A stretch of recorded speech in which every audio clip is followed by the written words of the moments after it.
Good afternoon. Good afternoon, ma'am. Good afternoon, ma'am.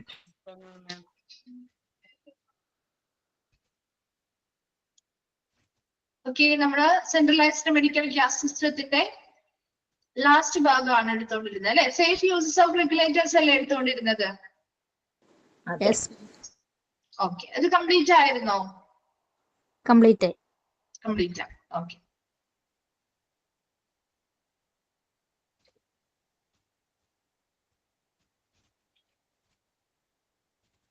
Okay. അപ്പൊ നമ്മള് safe uses of regulators ആണ് കഴിഞ്ഞ ക്ലാസ്സിൽ എടുത്തു നിർത്തിയത്. അപ്പൊ എന്തൊക്കെയായിരുന്നു സേഫ് യൂസസ്? ഒരു റെഗുലേറ്ററിന്റെ സേഫ് യൂസുമായി ബന്ധപ്പെട്ട് എന്തൊക്കെ കാര്യങ്ങൾ ചെയ്യണം എന്നാ പറയുന്നത്?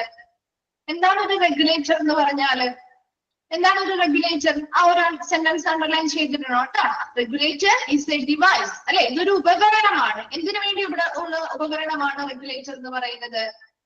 ഇതിനു വേണ്ടിയുള്ളത് accept gas at a high pressure അല്ലെ?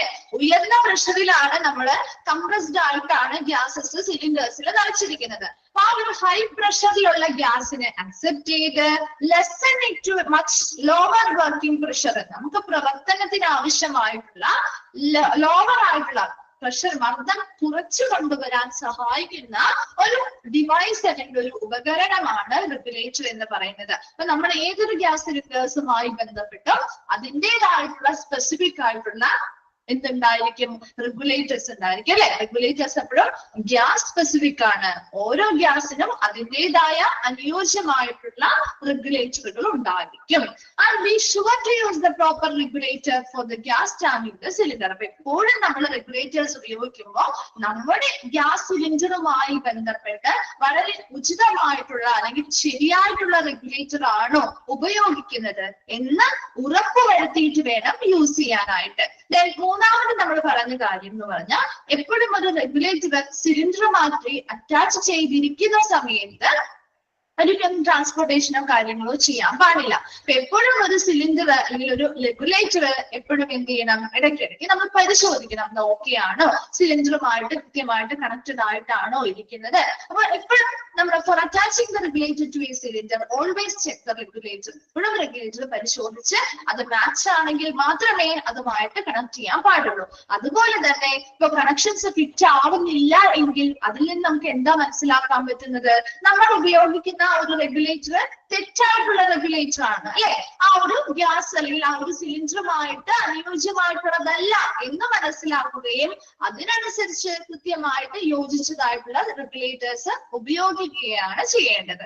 അതുപോലെ ഒരു റെഗുലേറ്റർ, ഇപ്പൊ ഒരു സിലിണ്ടർ നമുക്ക് ഒരു സ്ഥലത്ത് നിന്ന് ഒരു സ്ഥലത്തേക്ക് ട്രാൻസ്പോർട്ട് ചെയ്യണമെങ്കിൽ നമ്മൾ എപ്പോഴും റെഗുലേറ്റർ അതിൽ നിന്ന് ഊരി മാറ്റിയിട്ട് വേണം, റിമൂവ് ചെയ്തിട്ട് വേണം സിലിണ്ടേഴ്സ് എന്ത് ചെയ്യാനായിട്ട് അങ്ങോട്ടും ഇങ്ങോട്ടും മൂവ് ചെയ്ത് ട്രാൻസ്പോർട്ടേഷന് വേണ്ടി കൊണ്ടുപോകാനായിട്ട്. അപ്പൊ ഒരു സിലിണ്ടർ നമ്മൾ അതുപോലെ തന്നെ സിലിണ്ടറിലെ വാൽവ് ഓഫ് ചെയ്തിട്ടായിരിക്കണം റെഗുലേറ്റർ എന്ത് ചെയ്യാൻ, ഊരിയെടുക്കാൻ അല്ലെങ്കിൽ റിമൂവ് ചെയ്യാനായിട്ട്. നമ്മുടെ വീട്ടിലെ ഗ്യാസ് ഒക്കെ ചെയ്യുന്നത് പോലെ തന്നെ നമ്മൾ റെഗുലേറ്റർ ഊരുന്നതിന് മുൻപ് അല്ലെങ്കിൽ അതിൽ നിന്ന് റിമൂവ് ചെയ്യുന്നതിന് മുൻപായിട്ട് സിലിണ്ടർ വാൽവുകൾ ഉപയോഗിച്ച് ക്ലോസ് ചെയ്തിട്ട് വേണം അത് റിമൂവ് ചെയ്യാനായിട്ട് അതിൽ നിന്ന്. അതുപോലെ ട്രാൻസ്പോർട്ട് ചെയ്യുമ്പോഴും സിലിണ്ടേഴ്സിൽ നിന്ന് റെഗുലേറ്റേഴ്സ് മാറ്റിയിട്ട് വേണം എന്ത് ചെയ്യാനായിട്ട്, ട്രാൻസ്പോർട്ടേഷൻ ഒക്കെ ചെയ്യാനായിട്ട്. ഇത്രയും കാര്യങ്ങള് ഒരു സേഫ് ആയിട്ട് നമുക്ക് എങ്ങനെ റെഗുലേറ്റേഴ്സ് ഉപയോഗിക്കാം എന്ന കാര്യങ്ങളാണ് പറയുന്നത്. ഇത് ക്ലിയർ അല്ലേ? ഇത്രയും കാര്യങ്ങൾ ക്ലിയർ അല്ലേ?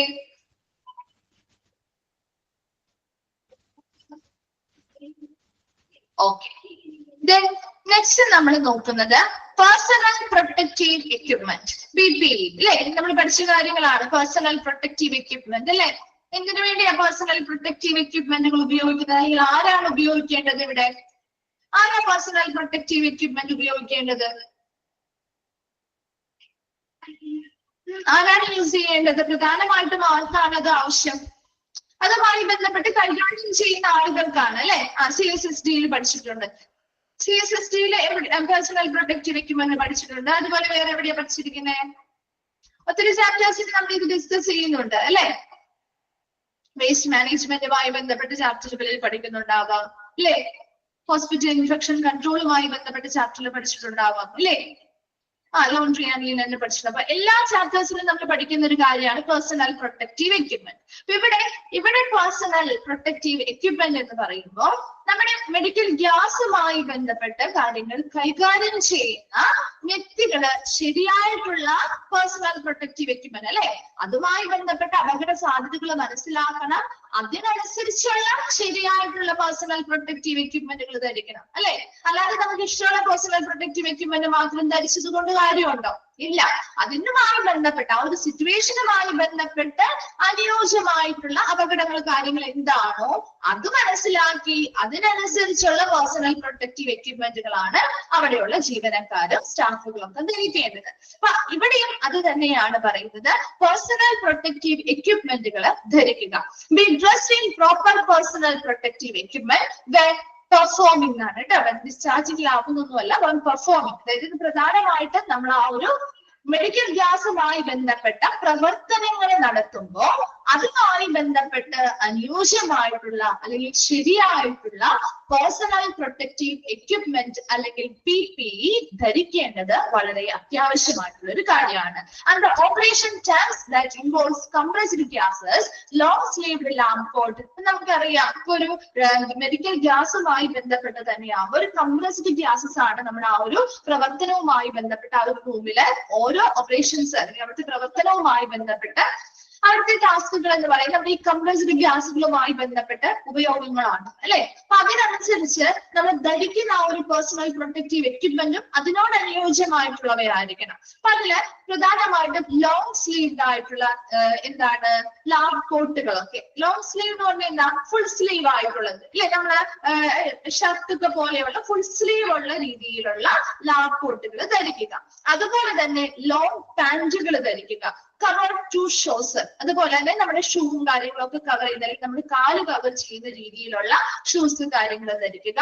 സേഫ്റ്റി ഗ്ലാസുകൾ ധരിക്കുക, അതുപോലെ സേഫ്റ്റി ഗ്ലൗസുകളും ധരിക്കുക. ഇത്രയും വളരെ പ്രധാനപ്പെട്ട കാര്യങ്ങളാണ് ഒരു മെഡിക്കൽ ഗ്യാസ് കംപ്രസ്ഡ് ആയിട്ടുള്ള ഗ്യാസുമായി ബന്ധപ്പെട്ട് പ്രവർത്തനം നടത്തുന്ന ഓരോ ഡ്യൂട്ടിയിലുള്ള ഓരോ സ്റ്റാഫുകളും ധരിക്കേണ്ട പേഴ്സണൽ പ്രൊട്ടക്റ്റീവ് എക്യുപ്മെന്റിലെ പ്രധാനപ്പെട്ട കാര്യങ്ങളാണ് ലോങ് സ്ലീവ്ഡ് ആയിട്ടുള്ള ലാബ് കോട്ടുകൾ, അതായത് ഫുൾ സ്ലീവ് ആയിട്ടുള്ള ലാബ് കോട്ടുകൾ ധരിക്കുക, ലോങ് പാൻസ് ധരിക്കുക, നമ്മുടെ ഷൂ കവേഴ്സ്, ഷൂ എങ്ങനെയായിരിക്കും നമ്മുടെ കാല് അല്ലെങ്കിൽ നമ്മുടെ കാലിന്റെ മുകൾ ഭാഗം വരെയും കവർ ചെയ്യുന്ന രീതിയിലുള്ള ഷൂസ് ധരിക്കുക. അതുപോലെ തന്നെ സേഫ്റ്റിക്ക് വേണ്ടിയിട്ട് ഗ്ലാസുകൾ ധരിക്കുക, ഗ്ലൗസുകൾ ധരിക്കുക. ഇത്രയും അവർക്ക് വേണ്ടതായിട്ടുള്ള പ്രധാനപ്പെട്ട പേഴ്സണൽ പ്രൊട്ടക്റ്റീവ് എക്യുപ്മെന്റുകളിൽ ഉൾപ്പെടുന്നവയാണ്. ക്ലിയർ ആണോ? പേഴ്സണൽ പ്രൊട്ടക്റ്റീവ് എക്യുപ്മെന്റ് അല്ലെങ്കിൽ PPEയുടെ എക്സ്പാൻഡ് ഫോം ചോദിച്ചു കണ്ടിട്ടുണ്ട് കേട്ടോ. PPEയുടെ എക്സ്പാൻഡ് ഫോം ചോദിച്ചു കണ്ടിട്ടുണ്ട്. അതുപോലെ തന്നെ ഏതൊക്കെ അത് ഇൻക്ലൂഡഡ് ആവാം എന്നും ചോദിച്ചു കണ്ടിട്ടുണ്ട് കേട്ടോ. ഓക്കെ, ഒന്ന് നോട്ട് ചെയ്ത് വെക്കണേ. വേഗം വായിച്ചു നോക്കിയേ. ഓക്കെ ആണെങ്കിൽ നമുക്ക് നെക്സ്റ്റ് പാർട്ടിക്ക് പോവാം.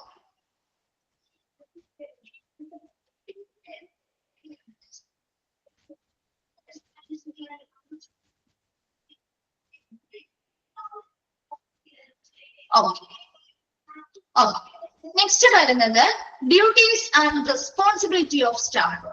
ഇനി ആ ഒരു medical gas centralised medical gas സിസ്റ്റവുമായി ബന്ധപ്പെട്ട് വർക്ക് ചെയ്യുന്ന സ്റ്റാഫുകളുടെ ഡ്യൂട്ടിയും റെസ്പോൺസിബിലിറ്റീസും. എന്തൊക്കെയാണ് അവരുടെ പ്രധാനപ്പെട്ട ഡ്യൂട്ടീസ്, റെസ്പോൺസിബിലിറ്റീസ് അല്ലെങ്കിൽ ഉത്തരവാദിത്തങ്ങൾ? ഇതാണ് നമ്മൾ പറയുന്നത്. അതിൽ ഫസ്റ്റ് പ്രധാനമായിട്ടും 2 വ്യക്തികളുടെ ഡ്യൂട്ടീസ് ആണ് നമ്മൾ ഇവിടെ പഠിക്കാനുള്ളത്. ഒന്നാമത്തത് ഡ്യൂട്ടീസ് ഓഫ് സൂപ്പർവൈസർ. സൂപ്പർവൈസറിന്റെ ആ ഒരു സിസ്റ്റം അല്ലെങ്കിൽ ആ ഒരു പ്ലാന്റ് നോക്കി നടത്തുന്ന സൂപ്പർവൈസറിന്റെ ഡ്യൂട്ടീസ് എന്തൊക്കെയാണ് എന്നാണ് നമ്മൾ ആദ്യമായിട്ട് ഓരോ പോയിന്റ് ആയിട്ട് പഠിക്കുന്നത്. അപ്പൊ ആ ഒരു സൂപ്പർവൈസറിന്റെ ഡ്യൂട്ടിയിൽ ഉൾപ്പെടുന്നവ ഏതാണ്, ഉൾപ്പെടാത്തത് ഏതാണ് എന്ന് ചോദിക്കാം. അത് കഴിഞ്ഞ് നമ്മൾ പഠിക്കാൻ പോകുന്നത് മാനിഫോൾഡ് ഓപ്പറേറ്ററിന്റെ ഡ്യൂട്ടിയാണ്. അപ്പൊ ആദ്യം നമ്മൾ സൂപ്പർവൈസറിന്റെ ഡ്യൂട്ടിയാണ് നോക്കുന്നത്.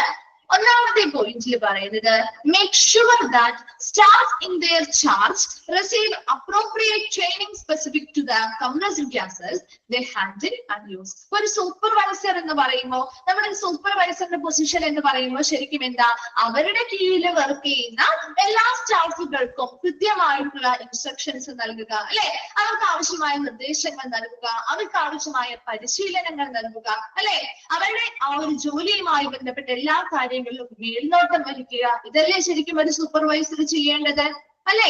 ഇവിടെ ഒരു സൂപ്പർവൈസർ ചെയ്യേണ്ട കാര്യം അത് തന്നെയാണ്. എന്താണ്? അവരുടെ കീഴിൽ വരുന്ന സ്റ്റാഫുകൾ, ആ സ്റ്റാഫുകള് അവിടെ ഇൻചാർജിലുള്ള സ്റ്റാഫുകൾ ആരൊക്കെയാണോ അവർക്ക് ആവശ്യമായിട്ടുള്ള പരിശീലനങ്ങൾ നൽകുക. എന്തിനുള്ള പരിശീലനങ്ങളാ?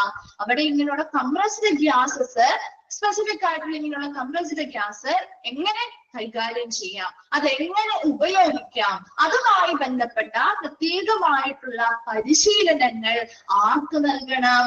അവരുടെ കീഴിൽ വർക്ക് ചെയ്യുന്ന സ്റ്റാഫുകൾക്ക്, ഇൻചാർജിലുള്ള സ്റ്റാഫുകൾക്ക് നൽകിയിട്ടുണ്ടോ എന്ന് ഉറപ്പുവരുത്തേണ്ടത് ആരുടെ ഡ്യൂട്ടിയിൽ വരുന്ന കാര്യമാണ്? സൂപ്പർവൈസറിന്റെ ഡ്യൂട്ടിയിൽ വരുന്ന കാര്യമാണ്. അപ്പൊ ഒന്നാമത്തെ പോയിന്റ് എന്താ പറഞ്ഞത്?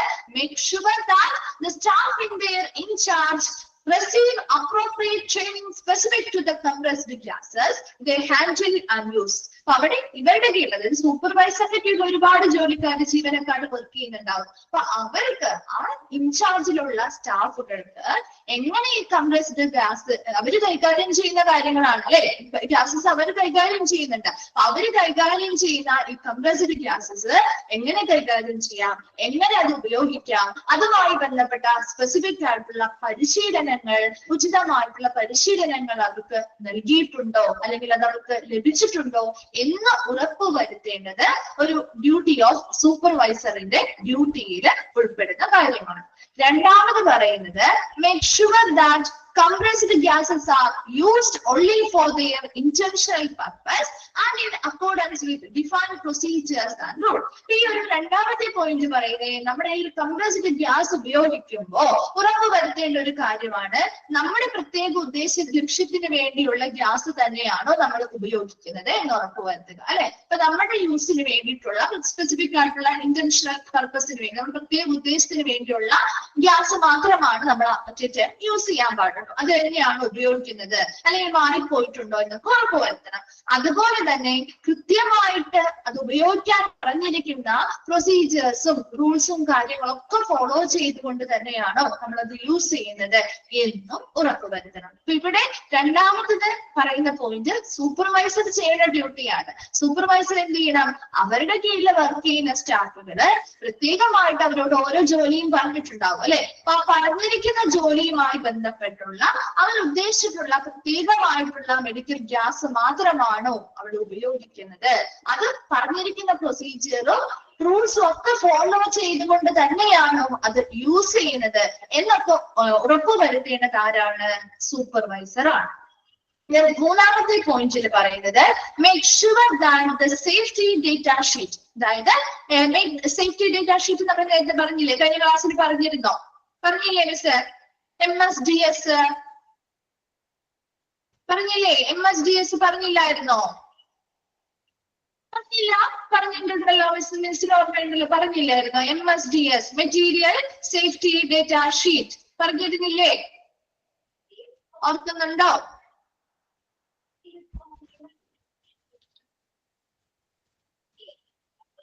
പറഞ്ഞു. ഓക്കെ, അപ്പൊ ഇവിടെയും അത് തന്നെ റിപ്പീറ്റ് ചെയ്യാൻ കേട്ടോ. MSDS ചോദിക്കാറുണ്ട് കേട്ടോ, മെറ്റീരിയൽ സേഫ്റ്റി ഡേറ്റ ഷീറ്റ് കേട്ടോ, ചോദിക്കാറുള്ള ക്വസ്റ്റ്യൻ ആണ്. അപ്പൊ അതിന്റെ നോട്ട്സ് എക്സ്പെരിമെന്റ് ഫോം ചെയ്താത്തവരാണെങ്കിൽ എഴുതി വെക്കണം കേട്ടോ. കഴിഞ്ഞ ക്ലാസ്സിൽ മിസ് പറഞ്ഞിട്ടുണ്ടായിരുന്നു, അതുപോലെ തന്നെ ഇപ്രാവശ്യം പറയാണ് MSDS ചോദിക്കാറുണ്ട്. അത് എഴുതാൻ ഫുൾ ഫോം ചെയ്താത്തവരാണെങ്കിൽ അത് എഴുതി വെച്ചേക്കണം കേട്ടോ. ഇവിടെയും ഇതുപോലെ തന്നെ ഓരോ മെറ്റീരിയൽസ് യൂസ് ചെയ്യുമ്പോൾ അതുമായി ബന്ധപ്പെട്ട സേഫ്റ്റി ഡേറ്റ ഷീറ്റ്, എങ്ങനെ നമുക്ക് അതിന്റെ അപകട സാധ്യതകൾ എന്താണ്, അതെങ്ങനെ നമുക്ക് സുരക്ഷിതമായിട്ട് അത് കൈകാര്യം ചെയ്യാം, അതിനുവേണ്ടി എന്തൊക്കെ കാര്യങ്ങൾ നമ്മൾ ചെയ്യണം, അങ്ങനെയുള്ള SDS, ഈ മെറ്റീരിയൽ സേഫ്റ്റി ഡേറ്റ ഷീറ്റും SDS സേഫ്റ്റി ഡേറ്റ ഷീറ്റും ഒന്ന് തന്നെയാണ് കേട്ടോ. ആപ്ലിക്കബിൾ എമർജൻസി റെസ്പോൺസ് പ്ലാൻ, അതുപോലെ ഇപ്പൊ പെട്ടെന്ന് എന്തെങ്കിലും ഒരു അപകടം ഉണ്ടാവുകയാണെന്ന് മുന്നിൽ കണ്ടാൽ അതിനെങ്ങനെ നമുക്ക് എമർജൻസി റെസ്പോൺസ് കൊടുക്കാം, അതെങ്ങനെയാണ് എമർജൻസി അടിയന്തരമായിട്ട് നമുക്ക് പ്രതികരിക്കാം, അതിന് വേണ്ടിയിട്ടുള്ള പ്ലാൻ മുതലായിട്ടുള്ള relevant literature is made quickly available to staff. ഇവിടെ വർക്ക് ചെയ്യുന്ന ഓരോ സ്റ്റാഫുകൾക്കും അവരുമായി ബന്ധപ്പെട്ട, അവർ വർക്ക് ചെയ്യുന്നതുമായി ബന്ധപ്പെട്ട മെറ്റീരിയൽസിന്റെ സേഫ്റ്റി എങ്ങനെ നമുക്ക് ഉറപ്പുവരുത്താൻ പറ്റും, നമുക്ക് അതിന്റെ അപകട സാധ്യതകൾ എന്താണ്, എങ്ങനെ നമുക്ക് സുരക്ഷിതമായിട്ട് ഇത് കൈകാര്യം ചെയ്യാൻ പറ്റും, നമുക്ക് മാനുവൽസ് തരാറില്ലേ, നമ്മൾ ഓരോ എക്യുപ്മെന്റ്സ് ഒക്കെ വാങ്ങുന്ന സമയത്ത് മാനുവൽ കിട്ടാറില്ല, അതെങ്ങനെ യൂസ് ചെയ്യാം അല്ലെ, അതുവഴി എന്താവാവുന്ന അപകടങ്ങൾ എങ്ങനെ നമുക്ക് ഒഴിവാക്കാം അല്ലെ, അതൊക്കെ നമുക്ക് ആ ഒരു മാനുവൽ വായിച്ചാൽ മനസ്സിലാവും. അതുപോലെ തന്നെ ഇവിടെയും ആ ഒരു മെറ്റീരിയലുമായി ബന്ധപ്പെട്ട സേഫ്റ്റി ഡേറ്റാ ഷീറ്റുകളും, അതുപോലെ പെട്ടെന്ന് ഒരു എമർജൻസി സിറ്റുവേഷൻ വന്നാൽ അതിനെതിരെ നമുക്ക് എങ്ങനെ റെസ്പോണ്ട് ചെയ്യാൻ പറ്റും, അതിനു വേണ്ടിയുള്ള എമർജൻസി റെസ്പോണ്ട് പ്ലാനുകളെ കുറിച്ചുമുള്ള അങ്ങനെയുള്ള കാര്യങ്ങളൊക്കെ ഉൾപ്പെടുത്തിയിട്ടുള്ള അപ്രസക്തമായിട്ടുള്ള ലിറ്ററേച്ചർ കാര്യങ്ങളൊക്കെ ഈ പറയുന്ന സ്റ്റാഫുകൾക്ക് ലഭ്യമാക്കി നൽകുക. അങ്ങനെ സ്റ്റാഫുകൾക്ക് ഈ പറയുന്ന കാര്യങ്ങളൊക്കെ ലഭ്യമായിട്ടുണ്ടോ എന്ന് ഉറപ്പുവരുത്തേണ്ടത് ഒരു സൂപ്പർവൈസറിന്റെ ജോലിയാണ്. അടുത്തത് പറയുന്നത് provide staff and visitors with necessary personal protective equipment PPE. അടുത്ത സ്റ്റാഫുകൾക്കും അവിടെ വരുന്ന സന്ദർശകർക്കും ഒക്കെ അനുയോജ്യമായിട്ടുള്ള അവർക്ക് ആവശ്യമായിട്ടുള്ള പേഴ്സണൽ പ്രൊട്ടക്റ്റീവ് എക്യുപ്മെന്റുകൾ അല്ലെങ്കിൽ PPEകൾ നൽകുക. നെക്സ്റ്റ് പറയുന്നത് provide apt supervision of staff എന്നാണ് കേട്ടോ. അവിടെ provide apt supervision of staff, സ്റ്റാഫുകൾക്ക് ആവശ്യമായിട്ട് അവരുടെ ജോലിയുമായി ബന്ധപ്പെട്ട ആവശ്യമായിട്ടുള്ള മേൽനോട്ടങ്ങൾ വഹിക്കുക. Then ensure staff and visitors adhere to applicable occupational health and safety regulation for the use of compressed gases. അതുപോലെ തന്നെ അവിടുത്തെ സ്റ്റാഫുകളുമായി ബന്ധപ്പെട്ടോ അവിടുത്തെ വിസിറ്റേഴ്സുമായി ബന്ധപ്പെട്ടോ എന്ത് കാര്യം ഈ ഒരു റെസ്പോൺസിബിലിറ്റി സൂപ്പർവൈസർ ഉറപ്പുവരുത്തണം.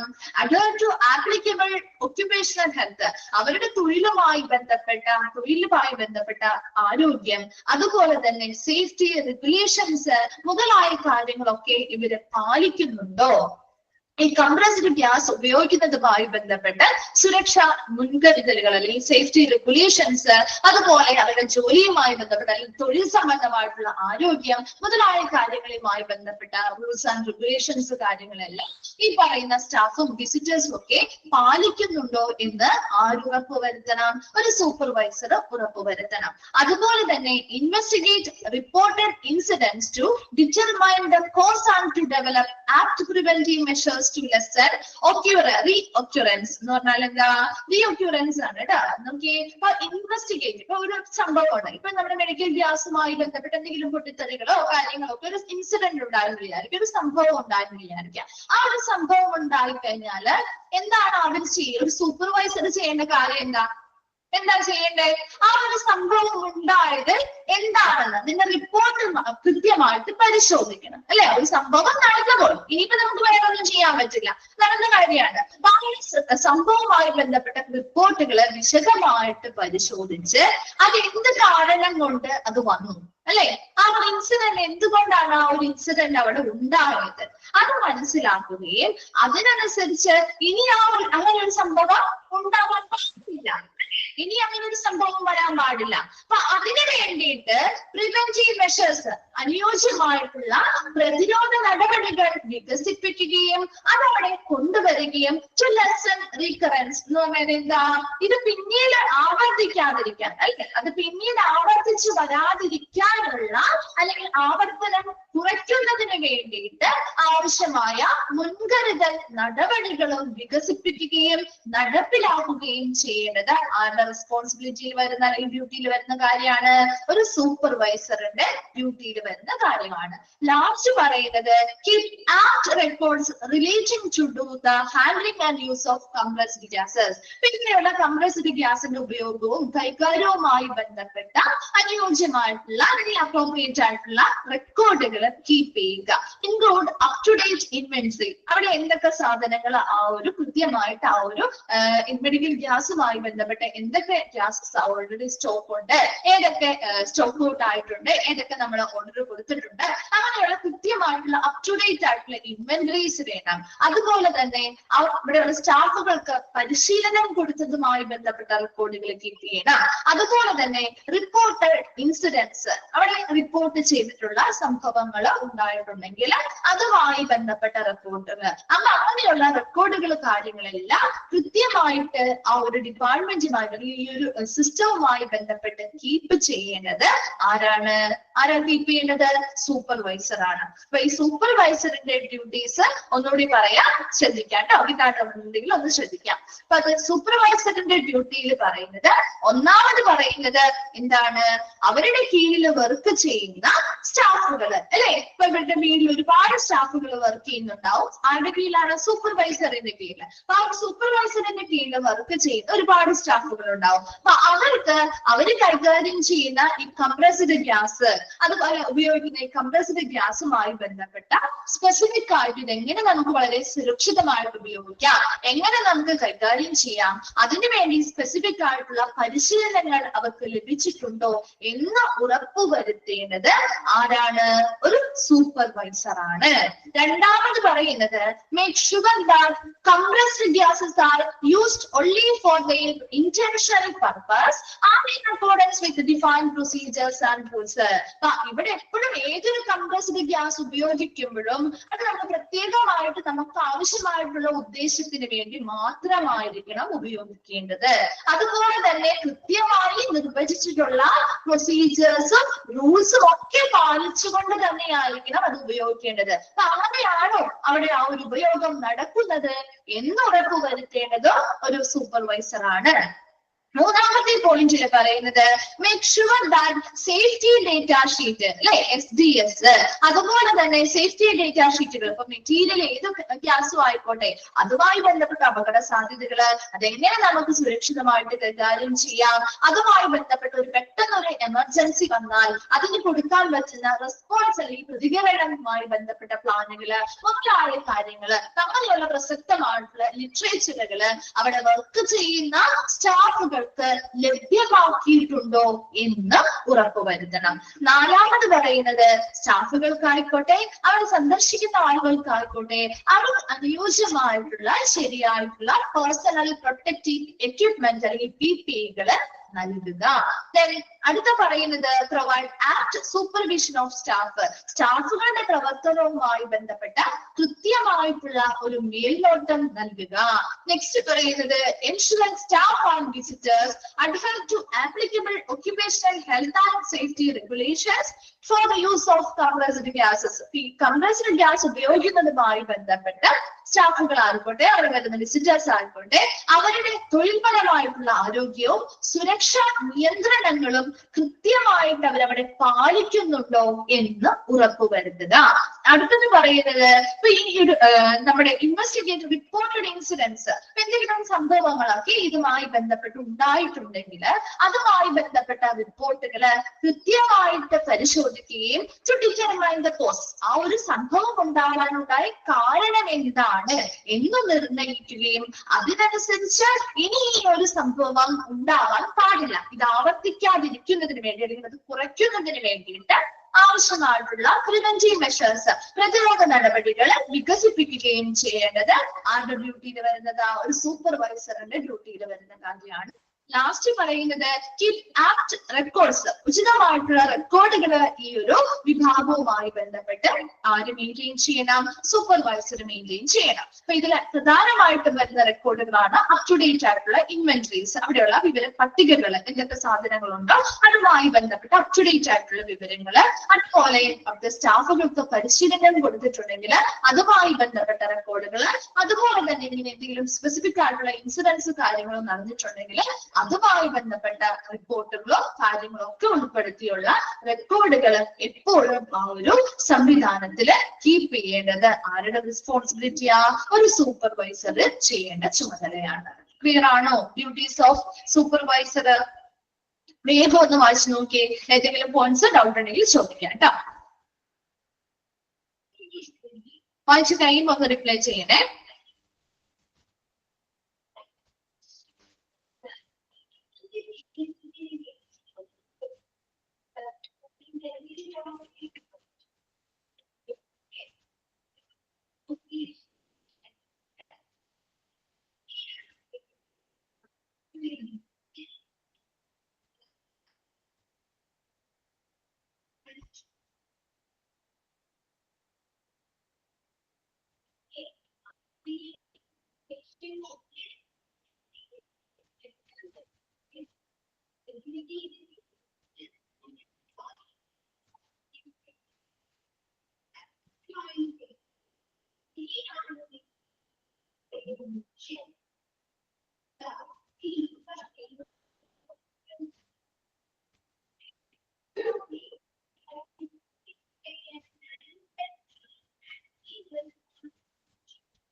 Third point. Third point പറയുന്നത് ഇപ്പൊ നമ്മൾ പറഞ്ഞില്ലായിരുന്നു ആദ്യം മെറ്റീരിയൽ സേഫ്റ്റി ഡേറ്റ ഷീറ്റ്. അതായത് ആ ഒരു ഗ്യാസസ് ഏതാണോ യൂസ് ചെയ്യുന്നത് അതുമായി ബന്ധപ്പെട്ട അപകട സാധ്യതകളോ അതെങ്ങനെ നമുക്ക് സുരക്ഷിതമായിട്ട് കൈകാര്യം ചെയ്യാം എന്ന വിവരങ്ങളൊക്കെ നൽകുന്ന ഒരു ഡേറ്റ അല്ലെങ്കിൽ ഒരു ഷീറ്റാണ് ശരിക്കും മെറ്റീരിയൽ സേഫ്റ്റി ഡേറ്റ ഷീറ്റ് എന്ന് പറയുന്നത്. അപ്പൊ ആ ഒരു പേപ്പർ അപ്പൊ നമുക്ക് ഇപ്പൊ മാനുവൽസ് ഒക്കെ കിട്ടുന്നത് പോലെ അപ്പൊ അതുമായി ബന്ധപ്പെട്ട് ഇപ്പൊ ഇവിടെ വർക്ക് ചെയ്യുന്ന സ്റ്റാഫുകൾക്ക് എന്ത് ചെയ്യുക അവർ കൈകാര്യം ചെയ്യുന്ന ഗ്യാസസുമായി ബന്ധപ്പെട്ട് അവിടുത്തെ അപകട സാധ്യതകൾ എന്തൊക്കെ വരാൻ സാധ്യതയുണ്ട്, എങ്ങനെ നമുക്ക് സുരക്ഷിതമായിട്ട് കൈകാര്യം ചെയ്യാം, ഇനി എന്തെങ്കിലും പെട്ടെന്ന് ഒരു അപകടം വന്നു കഴിഞ്ഞാൽ അല്ലെ ഒരു എമർജൻസി സിറ്റുവേഷൻ ഏത് സമയത്ത് വരാലോ അപ്പൊ അതിനെ നമുക്ക് എങ്ങനെ പ്രതികരിക്കണം. ഇപ്പൊ ഒരു ഗ്യാസുമായി ബന്ധപ്പെട്ട് നമുക്ക് മോക്ക് ഡ്രിൽസ് കാര്യങ്ങളൊക്കെ തരാറില്ലേ നമ്മുടെ സ്കൂളുകളിലൊക്കെ പഠിക്കുന്ന സമയത്ത് ഒരു ഗ്യാസ് സിലിണ്ടർ പൊട്ടിത്തെറിക്കാനായിട്ട് അല്ലെങ്കിൽ ഒരു അതുമായി ബന്ധപ്പെട്ട ഫയറോ കാര്യങ്ങൾ വരികയാണെങ്കിൽ അതുപോലെ പെട്ടെന്ന് എന്തെങ്കിലും ഒരു സംഭവം ഉണ്ടാവുമ്പോൾ എമർജൻസി സിറ്റുവേഷൻ വന്നാൽ അതിന് എങ്ങനെ ഈ സ്റ്റാഫ് റെസ്പോണ്ട് ചെയ്യണം, പ്രതികരിക്കണം, അതിനു വേണ്ടിയുള്ള പ്ലാൻസ് കാര്യങ്ങളൊക്കെ തയ്യാറാക്കിയിട്ടുള്ള ഇങ്ങനെയുള്ള ലിറ്ററേച്ചറുകൾ അല്ലെങ്കിൽ അങ്ങനെയുള്ള ബുക്കുകൾ അല്ലെങ്കിൽ നോട്ട്സ് കാര്യങ്ങളൊക്കെ എന്ത് ചെയ്യുക ആ ഒരു സ്റ്റാഫുകൾക്ക് അവൈലബിൾ ആക്കി നൽകുക. അത് നൽകിയിട്ടുണ്ടോ എന്ന് ഉറപ്പുവരുത്തേണ്ടത് ആരുടെ ഡ്യൂട്ടിയാണ്? സൂപ്പർവൈസറിന്റെ ഡ്യൂട്ടിയാണ്. ക്ലിയർ ആണോ? Third point.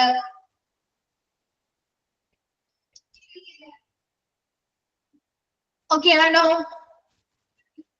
ക്ലിയർ ആണോ?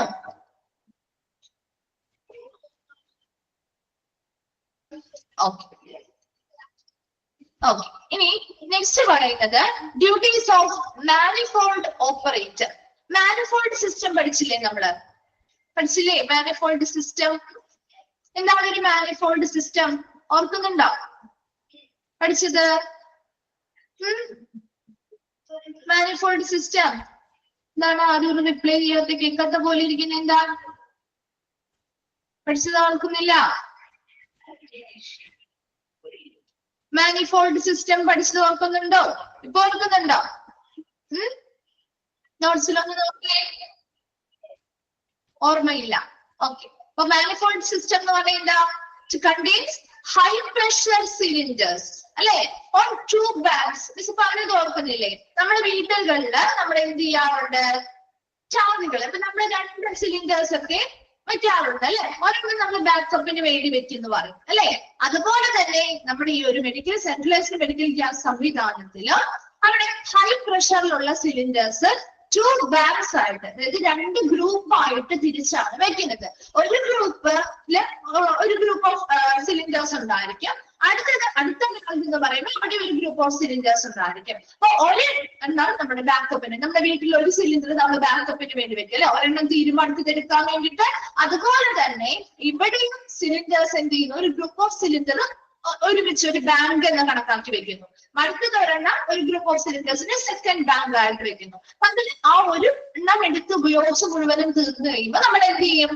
അടുത്ത ബാങ്കിൽ നിന്നുള്ള സെക്കൻഡ് ബാങ്കിലുള്ള ഗ്രൂപ്പ് ഓഫ് സിലിണ്ടേഴ്സിനെ ഉപയോഗിക്കും. അപ്പൊ നമ്മൾ പിന്നെയും ഇത് എന്ത് ചെയ്യുന്നു? റീപ്ലേസ് ചെയ്ത് നിറച്ചതായിട്ട് പിന്നെയും എന്ത് ചെയ്യുന്നു? ഫില്ല് ചെയ്ത് വെക്കുകയാണ് ചെയ്യുന്നത്. അങ്ങനെ ഇത് എന്ത് ചെയ്യുന്നു? സർക്കിൾ ചെയ്ത് എല്ലാവരും സർക്കുലേഷൻ അങ്ങനെ നടന്നുകൊണ്ടിരിക്കുകയാണ്. അപ്പൊ അതുപോലെ തന്നെ ഇതുമായി ബന്ധപ്പെട്ട് ഈ ടാങ്കുകളൊക്കെ കൃത്യമായിട്ട് കൈകാര്യം ചെയ്യാനും അതിന്റെ പ്രൈമറി സെക്കൻഡറി റെഗുലേറ്റേഴ്സും അതുപോലെ തന്നെ പ്രഷർ നിയന്ത്രിക്കുന്നതിന് വേണ്ടിയുള്ള റെഗുലേറ്റേഴ്സും വാർണിംഗ് ലാമ്പുകൾ മുതലായ കാര്യങ്ങളൊക്കെ നിയന്ത്രിക്കാൻ വേണ്ടി ഒരു കൺട്രോൾ പാനലും ഇതിന്റെ കൂടെ ഇൻസ്റ്റാൾ ചെയ്തിട്ടുണ്ടായിരിക്കും. അപ്പൊ ആ ഒരു സംവിധാനത്തെയാണ് മാനിഫോൾഡ് സിസ്റ്റം എന്ന് പറയുന്നത്. ക്ലിയർ ആണോ? ഒരു മാനിഫോൾഡ് സിസ്റ്റം എന്താണെന്ന് മനസ്സിലായോ? അപ്പൊ മാനിഫോൾഡ് സിസ്റ്റത്തില് ഹൈ പ്രഷറിലുള്ള സിലിണ്ടറുകൾ നിങ്ങൾ ഇത്രയും മാത്രം മനസ്സിലാക്കിയാൽ മതി. ഒന്ന് ഇമാജിൻ ചെയ്യാം. ഒരു റൂമില് ഒരു ബോക്സ് പോലത്തെ നമ്മളൊരു ഹൈ പ്രഷറിലുള്ള കുറച്ചധികം സിലിണ്ടറുകൾ ഒരുമിച്ച് ഗ്രൂപ്പ് ചെയ്ത് വെച്ചിരിക്കുന്നു.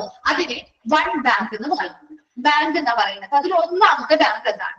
അതുപോലെ തന്നെ ഒരു ഗ്രൂപ്പ് ഓഫ് സിലിണ്ടേഴ്സ് ഒരുമിച്ച് വെച്ചിരിക്കുന്നതിനെ സെക്കൻഡ് ബാങ്ക് എന്ന് പറയുന്നു. അപ്പൊ അതിൽ ആദ്യത്തെ ബാങ്ക് ആണ് നമ്മളിപ്പോ യൂസ് ചെയ്തുകൊണ്ടിരിക്കുന്നതെങ്കിൽ അതിലെ മുഴുവൻ സിലിണ്ടേഴ്സും കാലിയാവുമ്പോഴാണ് നമ്മൾ സെക്കൻഡ് ബാങ്കിലുള്ള സിലിണ്ടേഴ്സ് പ്രവർത്തിക്കാൻ തുടങ്ങുന്നത്. മനസ്സിലായോ? ഇതിനെ കവർ ചെയ്യണം. ഇതിനെയൊക്കെ ഇതുമായി ബന്ധപ്പെട്ട് കൃത്യമായിട്ട് ഓരോ സിലിണ്ടേഴ്സിനെയും റെഗുലേറ്റ് ചെയ്യാനും അതിന്റെ പ്രഷർ ആയിക്കോട്ടെ മറ്റു കാര്യങ്ങളായിക്കോട്ടെ റെഗുലേറ്റ് ചെയ്യാനായിട്ട് primary regulators, secondary regulators, pressure regulators, അതുപോലെ വാർണിംഗ് ലാമ്പ് കാര്യങ്ങളൊക്കെ നിയന്ത്രിക്കാൻ വേണ്ടി ഇതിനോടൊപ്പം ഒരു കൺട്രോൾ പാനൽ കൂടി നമ്മൾ ഇൻസ്റ്റാൾ ചെയ്തിട്ടുണ്ടാവും. ആ ഒരു സംവിധാനത്തെയാണ് മാനിഫോൾഡ് സിസ്റ്റം എന്ന് പറയുന്നത്. ഇത്രയും ക്ലിയർ ആണോ? മാനിഫോൾഡ് സിസ്റ്റം എന്താണെന്ന് മനസ്സിലായോ? എങ്കിൽ മാത്രമേ നിങ്ങൾക്ക് ഇനി പറയുന്നത് മനസ്സിലാവുള്ളൂ കേട്ടോ. ആ ഡ്യൂട്ടി ഒക്കെ പറയുമ്പോൾ എന്താണ് മാനിഫോൾഡ് സിസ്റ്റം എന്ന് മനസ്സിലായാൽ മാത്രമേ ബാക്കിയുള്ള കാര്യങ്ങൾ കണക്ട് ചെയ്യാൻ പറ്റുള്ളൂ. ക്ലിയർ അല്ലേ? ഓക്കെ, ഇനി ഇവിടെ മാനിഫോൾഡ് സിസ്റ്റം, ആ ഒരു മാനിഫോൾഡ് സിസ്റ്റത്തിനെ പ്രവർത്തിക്കുന്ന ഒരു ഓപ്പറേറ്റർ ഉണ്ട്. ഒരാളെ നമ്മൾ നിയന്ത്രിച്ചിട്ട് ഒരു ഇൻചാർജ് കൊടുത്ത് നിർത്തിയിട്ടുണ്ട്. അവരെയാണ് മാനിഫോൾഡ് ഓപ്പറേറ്റർ എന്ന് പറയുന്നത്. അപ്പൊ ആ ഒരു വ്യക്തി ഈ മാനിഫോൾഡ് സംവിധാനവുമായി ബന്ധപ്പെട്ട് എന്തൊക്കെ ഡ്യൂട്ടിയാണ് ചെയ്യേണ്ടത് അതാണ് താഴെ പറയുന്ന കാര്യങ്ങൾ. ഇത്രയും ക്ലിയർ ആണോ? ഒരു മാനിഫോൾഡ് ഓപ്പറേറ്റർ ചെയ്യേണ്ട ഡ്യൂട്ടീസ് ആണ് താഴെ പറയുന്നവ. ഓക്കെ, അപ്പൊ അതില് ഒരു മാനിഫോൾഡ് ഓപ്പറേറ്റർ ആദ്യം തന്നെ ഒരു ദിവസം തുടങ്ങുമ്പോൾ രാവിലെ അവർ ചെയ്യേണ്ട കാര്യമാണ് first time in the morning. രാവിലെ ഇരിക്കുമ്പോൾ തന്നെ അവർ നോക്കേണ്ട കാര്യം നമ്മുടെ വീടുകളിൽ അവർ ചെയ്യുന്ന പോലെ തന്നെയാണ്. He will make sure that all the cylinders in the manifold rooms are okay. അപ്പൊ നമ്മൾ ആ ഒരു മാനിഫോൾഡ് റൂമിൽ നമ്മൾ അറേഞ്ച് ചെയ്ത് വെച്ചിരിക്കുന്ന എല്ലാ സിലിണ്ടറും ഓക്കെ ആണോ എന്ന് ആരുറപ്പ് വരുത്തണം? രാവിലെ എണീക്കുമ്പോ ഫസ്റ്റ് ചെയ്യേണ്ട ആ ഒരു മാനിഫോൾഡ് ഓപ്പറേറ്റർ ചെയ്യേണ്ട ആദ്യത്തെ കാര്യമാണ് എണീറ്റ് അവർ രാവിലെ ചെല്ലുമ്പോൾ തന്നെ ആ ഒരു മാനിഫോൾഡ് റൂമിലെ എല്ലാ സിലിണ്ടറും ഓക്കെ ആണോ, വേറെ പ്രശ്നങ്ങളൊന്നുമില്ലാതെ ഓക്കെ ആയിട്ട് തന്നെയാണോ ഇരിക്കുന്നത് എന്ന് ഉറപ്പുവരുത്തണം. രണ്ടാമത്, he will open the number of cylinders to ensure the correct pressure in the pipeline. ഇനി എന്ത് ചെയ്യണം? ആവശ്യമായിട്ട് നമ്മുടെ പൈപ്പ് ലൈനില് പ്രഷർ നിയന്ത്രിക്കാൻ ആവശ്യമായിട്ടുള്ള കൃത്യമായിട്ടുള്ള പ്രഷർ നിയന്ത്രിച്ച് നിർത്താൻ വേണ്ടിയിട്ടുള്ള എത്ര സിലിണ്ടറുകൾ ഓപ്പൺ ചെയ്യണോ അതിനനുസരിച്ച് ഉള്ള സിലിണ്ടറുകളുടെ നമ്പർ ഓഫ് സിലിണ്ടേഴ്സ് എന്ത് ചെയ്യുക? ഓപ്പൺ ചെയ്യുക. മൂന്നാമത്തത്, he will be using cylinders from one side of the manifold cylinder bank, right side or left side. എന്ന് വെച്ചാൽ എന്താണ്? ഇപ്പൊ രണ്ട് ബാങ്ക് ഉണ്ട്, അതായത് രണ്ട് ഗ്രൂപ്പ് ആയിട്ട് നമ്മൾ സിലിണ്ടേഴ്സിനെ അറേഞ്ച് ചെയ്തിരിക്കുന്നു. അതിലൊരു ഗ്രൂപ്പ് ഇപ്പൊ ലെഫ്റ്റ് സൈഡിലെ നമുക്ക് ആദ്യം വേണമെങ്കിൽ ഉപയോഗിക്കാം, റൈറ്റ് സൈഡിൽ വേണമെങ്കിലും ഉപയോഗിക്കാം. ഏതെങ്കിലും ഒരു സൈഡിലുള്ള അല്ലെങ്കിൽ ഏതെങ്കിലും ഒരു ബാങ്കിലുള്ള സിലിണ്ടേഴ്സ് നമുക്ക് യൂസ് ചെയ്യാം അല്ലേ? യൂസ് ചെയ്യാൻ പറ്റില്ലേ? ഏതെങ്കിലും ഒരു സൈഡിലുള്ളത്. ഇപ്പൊ നമ്മൾ ഇങ്ങനെ രണ്ട് സിലിണ്ടർ വീട്ടിലുണ്ടെങ്കിൽ ഏതെങ്കിലും ഒരെണ്ണം ആദ്യം ഉപയോഗിക്കും, അതിനുശേഷം അടുത്തത് ഉപയോഗിക്കും അല്ലെ?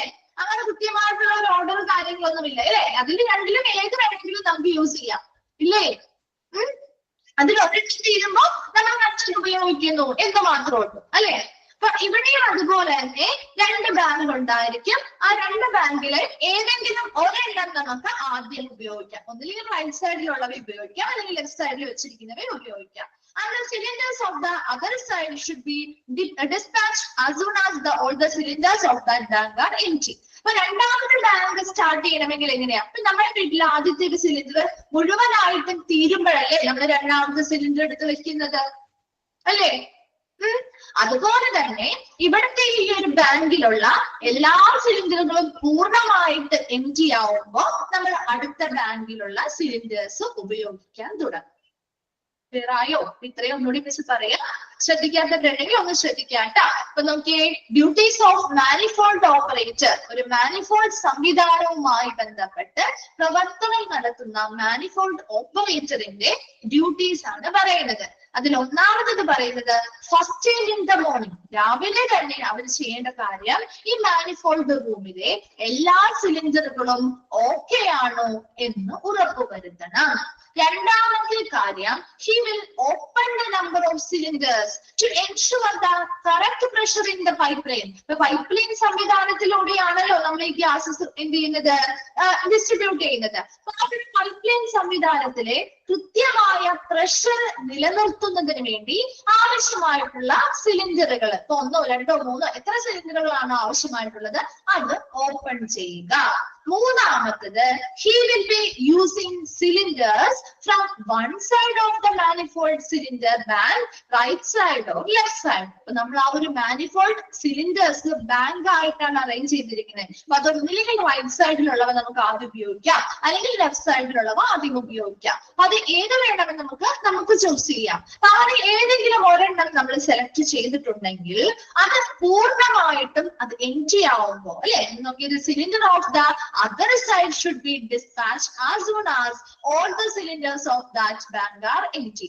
നമ്മൾ ആദ്യം സെലക്ട് ചെയ്തിട്ടുള്ള ബാങ്കിലുള്ള എല്ലാ സിലിണ്ടറുകളും പൂർണ്ണമായിട്ടും എംപ്റ്റി ആവുമ്പോഴാണ് നമ്മൾ അടുത്ത ബാങ്കിലുള്ള സിലിണ്ടേഴ്സ് ഉപയോഗിക്കാൻ തുടങ്ങുന്നത്. ക്ലിയർ ആണോ? വേഗം ആ ഒരു 4 പോയിന്റ്സ് വായിച്ചു നോക്കി. ഡൗട്ട്സ് എന്തെങ്കിലും ചോദിക്കാം കേട്ടോ, അതിനുശേഷം അടുത്തെന്ന് പറയും.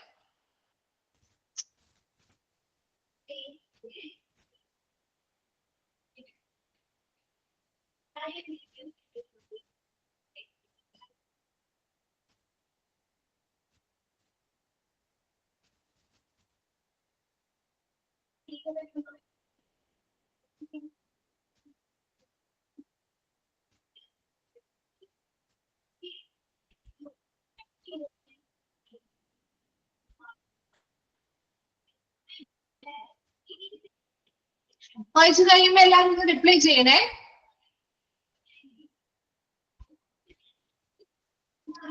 ക്ലിയർ ആണോ?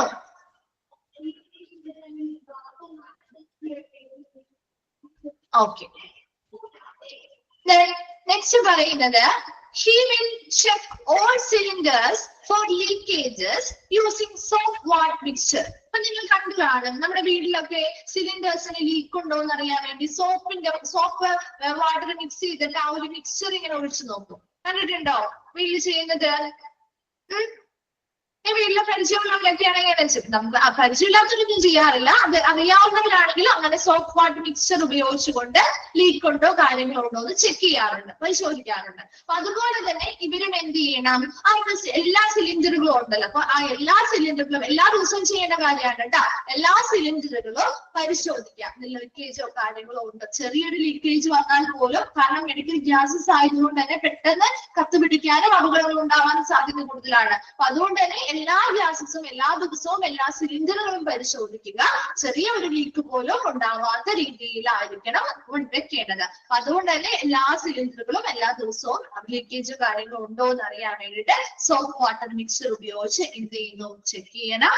അതുപോലെ തന്നെ he will maintain a stock of needed instruments within him in the manifold room. ഇനി ആ ഒരു manifold റൂമുമായി ബന്ധപ്പെട്ട് എന്തൊക്കെ ഇൻസ്ട്രുമെന്റ്സ് ആണോ ആവശ്യമായിട്ടുള്ളത്, എന്തൊക്കെ ഉപകരണങ്ങൾ ആവശ്യമായിട്ടുണ്ട്, എന്തൊക്കെ കൺട്രോൾ പാനലുമായി ബന്ധപ്പെട്ട് എന്തെങ്കിലും കാര്യങ്ങൾ വേണോ, അങ്ങനെയുള്ള കാര്യങ്ങളൊക്കെ എന്ത് ചെയ്യുക, കൃത്യമായിട്ട് ആ ഒരു സ്റ്റോക്ക് നിലനിർത്തേണ്ടത് ആരുടെ ഡ്യൂട്ടിയാണ്? ഈ മാനിഫോൾഡ് ഓപ്പറേറ്ററിന്റെ ഡ്യൂട്ടിയാണ്. അപ്പൊ അവരുടെ മാനിഫോൾഡ് റൂമുമായി ബന്ധപ്പെട്ട് വരുന്ന ആവശ്യമായിട്ടുള്ള ഇൻസ്ട്രുമെന്റ്സ് എന്തൊക്കെയാണ്, ഉപകരണങ്ങൾ എന്തൊക്കെയാണോ അത് സ്റ്റോക്ക് ചെയ്ത് അവിടെ നിലനിർത്തുക. അതിനാവശ്യമായ പർച്ചേസ് കാര്യങ്ങൾക്ക് വേണ്ടി ഓർഡർ കൊടുക്കുക, അത് അവിടുത്തെ സ്റ്റോക്ക് നിലനിർത്തുക. അതൊക്കെ ഈ പറയുന്ന മാനിഫോൾഡ് ഓപ്പറേറ്ററിന്റെ റെസ്പോൺസിബിലിറ്റിയാണ്. അതുപോലെ തന്നെ after checking in the main room he has to take a round of the hospital to see all the outlets by him and to find out its exact functioning from staff appointed here there. അപ്പൊ ഇതെല്ലാം ഒരു manifold room കാര്യങ്ങളെല്ലാം അയാൾ check ചെയ്തു. ആ ഒരു main area ഒക്കെ check ചെയ്ത് കഴിഞ്ഞ് കഴിയുമ്പോൾ ഇതിന്റെ പ്രധാനപ്പെട്ട ഔട്ട്ലെറ്റുകൾ എവിടെയൊക്കെ കൊടുത്തിരിക്കുന്നത്? ഔട്ട്ലെറ്റ് എവിടെയൊക്കെയായിരിക്കും? ഹോസ്പിറ്റലിന്റെ റൂമുകളുടെ അടുത്തായിരിക്കും, അല്ലേ? ഹോസ്പിറ്റൽ റൂമുകളിലോ റൂമുകളിലൊക്കെ ആയിരിക്കും, അല്ലെ? ആ ഹോസ്പിറ്റലിനകത്തുള്ള ഇങ്ങനെയുള്ള ഔട്ട്ലെറ്റുകളും പരിശോധിക്കണം, അല്ലെ? അപ്പൊ അതിനുവേണ്ടി ഇദ്ദേഹം എന്ത് ചെയ്യുന്നു, ആ ഒരു ഹോസ്പിറ്റല് മുഴുവനും ഓൾറൗണ്ടായിട്ട് റൗണ്ട് ചെയ്ത് നടന്ന് എല്ലാ ഔട്ട്ലെറ്റുകളും അദ്ദേഹം എന്ത് ചെയ്യണം, റൗണ്ട്സിലൂടെ പരിശോധിക്കണം. അപ്പൊ ഔട്ട്ലെറ്റ് ഒക്കെ ഓക്കെ ആയിട്ടാണോ ഇരിക്കുന്നത്, യൂസ് ചെയ്യാൻ പറ്റുന്നുണ്ടോ, അതായത് കൃത്യമായിട്ട് അത് ഫംഗ്ഷനും ചെയ്യുന്നുണ്ടോ എന്നൊക്കെ കുറച്ചുകൂടി ആധികാരികമായിട്ട് അതിനെപ്പറ്റി അറിയാവുന്നത് അത് ഉപയോഗിക്കുന്ന അവിടുത്തെ സ്റ്റാഫുകൾക്കായിരിക്കും, അല്ലെ? അതിന് അപ്പോയിന്റ്മെന്റ്, അതായത് ഉപയോഗവുമായി ബന്ധപ്പെട്ട് അപ്പോയിന്റ്മെന്റ് ചെയ്തിട്ടുള്ള സ്റ്റാഫുകൾ ഉണ്ടാവുമല്ലോ. ഇപ്പൊ വാർഡിലാണെങ്കിലും അല്ലെങ്കിൽ ഇപ്പൊ ഒരു ഓപ്പറേഷൻ തിയേറ്ററിലാണെങ്കിലും അല്ലെങ്കിൽ ഇപ്പൊ നമ്മുടെ സാധാരണ റൂമുകളിലാണെങ്കിലും ഒക്കെ അതുമായി ബന്ധപ്പെട്ട് കൈകാര്യം ചെയ്യാൻ വേണ്ടി അപ്പോയിന്റ്മെന്റ് ചെയ്തിട്ടുള്ള സ്റ്റാഫുകൾ ഉണ്ടാവുമല്ലോ അല്ലെ. അവിടുത്തെ ഡ്യൂട്ടിയിലുള്ള ഇൻചാർജിലുള്ള നഴ്സസോ മറ്റു സ്റ്റാഫുകളോ ഒക്കെ ഉണ്ടാവും. അപ്പൊ അവരോടൊക്കെ എന്ത് ചെയ്യുക, കൃത്യമായിട്ട് അവരോട് ചോദിച്ച് മനസ്സിലാക്കുക. എന്ത്, ഈ പറയുന്ന ഔട്ട്ലെറ്റ് എല്ലാം പ്രവർത്തിക്കുന്നുണ്ടോ, ഈ ഭാഗത്ത് ഇങ്ങനെയുള്ള എല്ലാ ഔട്ട്ലെറ്റുകളും പ്രവർത്തിക്കുന്നുണ്ടോ, എല്ലാത്തിൽ നിന്നും നമുക്ക് പ്രോപ്പർ ആയിട്ട് ഗ്യാസ് യൂസ് ചെയ്യാൻ പറ്റുന്നുണ്ടോ, വേറെ എന്തെങ്കിലും പ്രശ്നങ്ങളോ കാര്യങ്ങളോ ഒക്കെ ഉണ്ടോ എന്ന് ചോദിച്ച് മനസ്സിലാക്കുകയാണ് അടുത്തതായിട്ട് ചെയ്യുന്നത്. അപ്പൊ എന്തൊക്കെ കാര്യങ്ങളാണ് നമ്മളിപ്പോ പറഞ്ഞത്? He will check all the cylinders for leakage using soft water mixture. ലീക്കേജോ കാര്യങ്ങളോ ഉണ്ടോ എന്ന് അറിയാൻ വേണ്ടി അല്ലെങ്കിൽ മനസ്സിലാക്കുന്നതിന് വേണ്ടിയിട്ട് എല്ലാ സിലിണ്ടറുകളും സോഫ്റ്റ് വാട്ടർ മിക്സ്ചർ ഉപയോഗിച്ചുകൊണ്ട് പരിശോധിക്കുക എന്ന് പറയുന്നത്.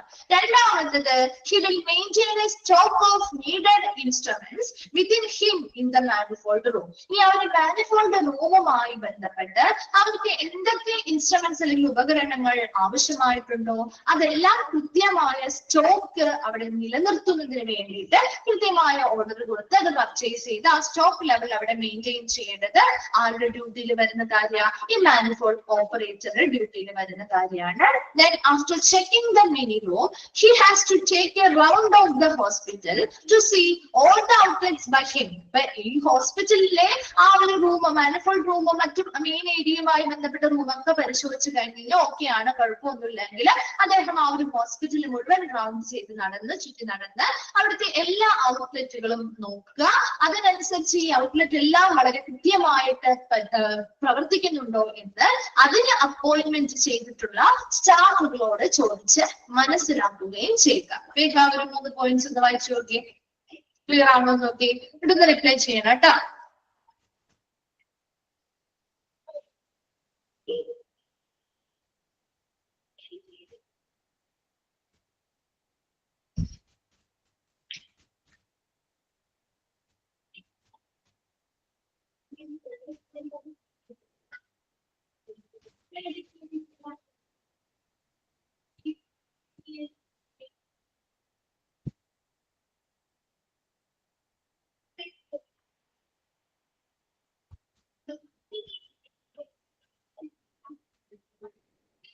ക്ലിയർ ആണോ?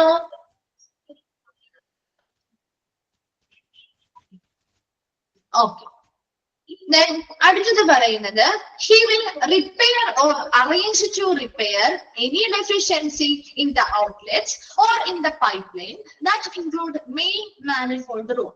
അതായത് ഇപ്പൊ നമ്മുടെ മെയിൻ ആയിട്ടുള്ള മാനിഫോൾഡ് റൂമിൽ നിന്ന് വരുന്ന പൈപ്പ് ലൈനുകളിലോ അല്ലെങ്കിൽ എന്തെങ്കിലും ഔട്ട്ലെറ്റിലോ എന്തെങ്കിലും തകരാറുകളോ കാര്യങ്ങളോ ഒക്കെ ഉണ്ടെന്ന് മനസ്സിലാക്കണം. അപ്പൊ അദ്ദേഹം ഇങ്ങനെ റൗണ്ട്സ് ഒക്കെ നടത്തുകയല്ലേ. അപ്പൊ അങ്ങനെ റൗണ്ട്സിനൊക്കെ ഇറങ്ങി അദ്ദേഹം എല്ലാം നോക്കിക്കഴിഞ്ഞ് കഴിയുമ്പോൾ അടുത്ത സ്റ്റാഫുകളിൽ നിന്ന് ഒരു അറിയിപ്പ് കിട്ടാണ്, ഇന്ന രീതിയിലുള്ള ഔട്ട്ലെറ്റ് പ്രവർത്തിക്കുന്നില്ല, അല്ലെങ്കിൽ ഇന്ന രീതിയിലുള്ള ഗ്യാസസ് നമുക്ക് കിടക്കാൻ പറ്റുന്നില്ല എന്നൊക്കെ പറയുമ്പോൾ അതിന്റെ പൈപ്പ് ലൈൻ സംവിധാനത്തിൽ ചിലപ്പോൾ എന്തെങ്കിലും തകരാറുകൾ വന്നതാവാം, അല്ലെങ്കിൽ ആ ഒരു ഔട്ട്ലെറ്റിൽ എന്തെങ്കിലും തകരാറ് വന്നതാവാം. അങ്ങനെ എന്തെങ്കിലും തകരാറുകളോ കാര്യങ്ങളോ ഒക്കെ കാണുകയാണെങ്കിൽ അവർക്ക് റിപ്പയർ ചെയ്യാനായിട്ടുള്ള അറേഞ്ച്മെന്റുകൾ ചെയ്തു കൊടുക്കുകയാണ് അടുത്തതായിട്ട് ചെയ്യേണ്ടത്. He will repair or arrange to repair. സ്വയമായിട്ട് ഇതിന്റെ ഓപ്പറേറ്റർ ആണല്ലോ, അദ്ദേഹത്തിന് സ്വയമായിട്ട് ചെയ്തു കൊടുക്കാൻ പറ്റുമെങ്കിൽ ചെയ്തു കൊടുക്കാം, അല്ലെങ്കിൽ റിപ്പയർ ആവശ്യമായിട്ടുള്ള അറേഞ്ച്മെന്റുകൾ ചെയ്തു കൊടുക്കുകയും ചെയ്യുക. Then he will place order or refilling of the cylinders in consultation with the authorized officer. ഇപ്പൊ നമ്മുടെ സിലിണ്ടേഴ്സ് ഒക്കെ ചിലപ്പോ സിലിണ്ടേഴ്സ് പൂർണ്ണമായിട്ട് നമ്മുടെ ഗ്യാസ് ഒക്കെ പൂർണ്ണമായിട്ട് തീർന്നു, നമുക്ക് പുതിയതായിട്ട് അത് റീഫിൽ ചെയ്യണം. അങ്ങനെ റീഫിൽ ചെയ്യണമെങ്കിൽ അതുമായി ബന്ധപ്പെട്ട ഇവരല്ലാതെ റീഫിൽ ചെയ്യാനുള്ള ഓർഡർ കൊടുക്കുന്നത്. അതിന് അംഗീകൃതമായിട്ടുള്ള ഉദ്യോഗസ്ഥർ അവിടെ ഉണ്ടായിരിക്കും.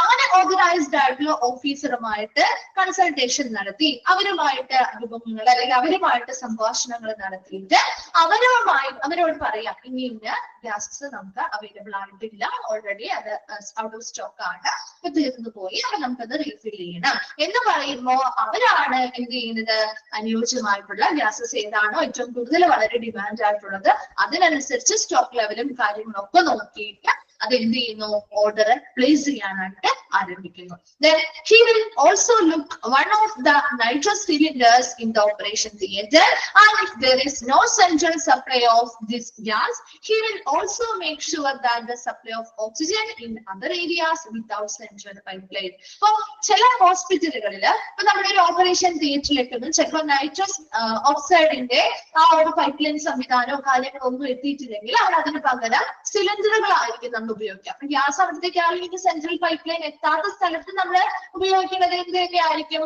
അതിൻ്റെതായ സിലിണ്ടർ തന്നെ യൂസ് ചെയ്യേണ്ടതായിട്ട് വരും. അപ്പൊ അങ്ങനെ ഒരു ഓപ്പറേഷൻ തിയേറ്ററുമായി ബന്ധപ്പെട്ട് ഒരു നൈട്രസ് ഓക്സൈഡ് ആവശ്യമായിട്ടുണ്ട്. അപ്പൊ അവിടെ ആ ഒരു സിലിണ്ടർ ആണ് നമ്മൾ യൂസ് ചെയ്യുന്നതെങ്കിൽ നമ്മൾ അതെന്ത് ചെയ്യുക? സിലിണ്ടർ കൃത്യമായിട്ട് ഉപയോഗിക്കുന്നുണ്ടോ? ആ ഒരു സെൻട്രൽ സപ്ലൈ ആ ഒരു ഭാഗത്തോട്ട് കിട്ടാത്തത് കൊണ്ടാണ് നമ്മൾ ആ ഒരു സിലിണ്ടർ കൊടുക്കുന്നത്. അപ്പൊ ആവശ്യമായി വരികയാണെങ്കിൽ സിലിണ്ടർ തീർന്നു പോയിട്ടുണ്ടെങ്കിൽ അതിന്റെ ഗ്യാസ് തീർന്നു പോയിട്ടുണ്ടെങ്കിൽ അതിനനുസരിച്ച് അത് റീപ്ലേസ് ചെയ്തിട്ട് കൊടുക്കുക. അതുപോലെ തന്നെ സെൻട്രൽ പൈപ്പ് ലൈനിലൂടെ ചില ഏരിയാസിൽ ചിലപ്പോൾ നമുക്ക് ഓക്സിജൻ കൊടുക്കാൻ പറ്റാത്തതുണ്ടാവും. അപ്പൊ അങ്ങനെ ഓക്സിജൻ വിതരണം ചെയ്യാൻ പറ്റാത്ത ഇടങ്ങളിലാണെങ്കിൽ അതിനനുസരിച്ച് ഓക്സിജൻ വിതരണം ചെയ്യാൻ ആവശ്യമായ സിലിണ്ടറുകൾ ലഭ്യമാകുന്നുണ്ടോ എന്നും ഉറപ്പുവരുത്തണം. അപ്പൊ 3 പോയിന്റ്സ് ആണ് പറഞ്ഞത്. ഒന്നാമത് പറഞ്ഞത് ഈ പറയുന്ന പോലെ മെയിൻ ആയിട്ടുള്ള മാനിഫോൾഡ് സംവിധാനവുമായി ബന്ധപ്പെട്ട് വരുന്ന പൈപ്പ് ലൈൻ സംവിധാനത്തിലോ അല്ലെങ്കിൽ ഔട്ട്ലെറ്റുകളിലോ എന്തെങ്കിലും തകരാറുകൾ സംഭവിച്ചാൽ ഈ മാനിഫോൾഡ് ഓപ്പറേറ്റർ എന്ത് ചെയ്യണം? സ്വന്തമായിട്ട് അദ്ദേഹത്തിന് റിപ്പയർ ചെയ്ത് കൊടുക്കാൻ പറ്റുമെങ്കിൽ അങ്ങനെ ചെയ്യാം, അല്ലെങ്കിൽ റിപ്പയറിന് വേണ്ടിയിട്ടുള്ള അറേഞ്ച്മെന്റുകൾ ചെയ്തു കൊടുക്കുക. രണ്ടാമത്തത് പറയുന്നത് ഇപ്പോ ഗ്യാസസ് തീർന്നിട്ടുള്ള സിലിണ്ടറുകളാണെങ്കിൽ അത് റീഫിൽ ചെയ്യാനായിട്ട് അതിന് അംഗീകൃതമായിട്ടുള്ള വ്യക്തികളോട് അല്ലെങ്കിൽ ഉദ്യോഗസ്ഥരോട് കൺസൾട്ടേഷൻ അല്ലെങ്കിൽ അവരെ ബന്ധപ്പെടുകയും അവരുമായി ബന്ധപ്പെട്ട് സംസാരിച്ച് ഇന്ന ഗ്യാസസ് റീഫിൽ ചെയ്യണം, ഇന്ന സിലിണ്ടർ ആണ് നമുക്ക് റീഫിൽ ചെയ്യേണ്ടതെന്ന് പറഞ്ഞ് മനസ്സിലാക്കുകയും അതിനനുസരിച്ച് ഓർഡർ പ്ലേസ് ചെയ്യുകയും ചെയ്യുക.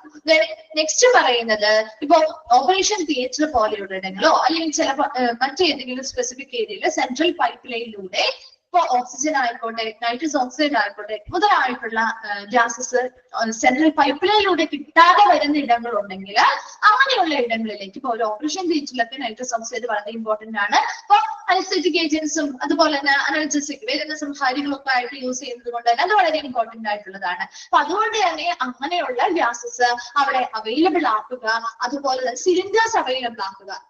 സെൻട്രൽ പൈപ്പ് ലൈൻ സംവിധാനം ഇല്ലെങ്കിൽ ആ സ്ഥലത്ത് എന്ത് ചെയ്യുക? സിലിണ്ടറുകൾ അവൈലബിൾ ആക്കി നൽകുക. അപ്പൊ അങ്ങനെ സിലിണ്ടറുകൾ ചിലപ്പോൾ ഗ്യാസ് തീർന്നു പോയിട്ടുണ്ടെങ്കിൽ അതിന് പകരം അവിടെ റീപ്ലേസ് ചെയ്ത് കൊടുക്കുക. അതേപോലെ തന്നെയാണ് ഓക്സിജനുമായി ബന്ധപ്പെട്ട കാര്യവും പറയുന്നത്. സെൻട്രൽ പൈപ്പ് ലൈൻ കടന്നു പോവാത്ത അല്ലെങ്കിൽ അതുവഴി ഓക്സിജൻ ഗ്യാസ് സപ്ലൈ ചെയ്യാൻ പറ്റാത്ത ഇടങ്ങളുണ്ടെങ്കിൽ അവിടെ ഓക്സിജൻ സിലിണ്ടറുകൾ അവൈലബിൾ ആക്കുകയും ആവശ്യമായിട്ടുള്ള ഗ്യാസസ് വിതരണം നടത്തുകയും ചെയ്യുക. വേഗം ഒന്ന് വായിച്ചു നോക്കിയാൽ 3 പോയിന്റ്സ്.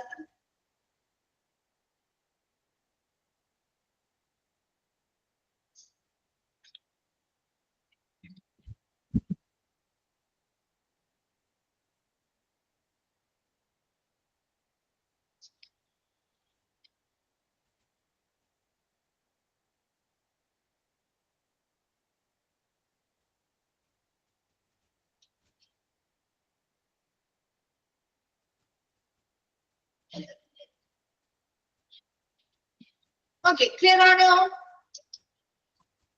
ഓക്കെ അല്ലേ?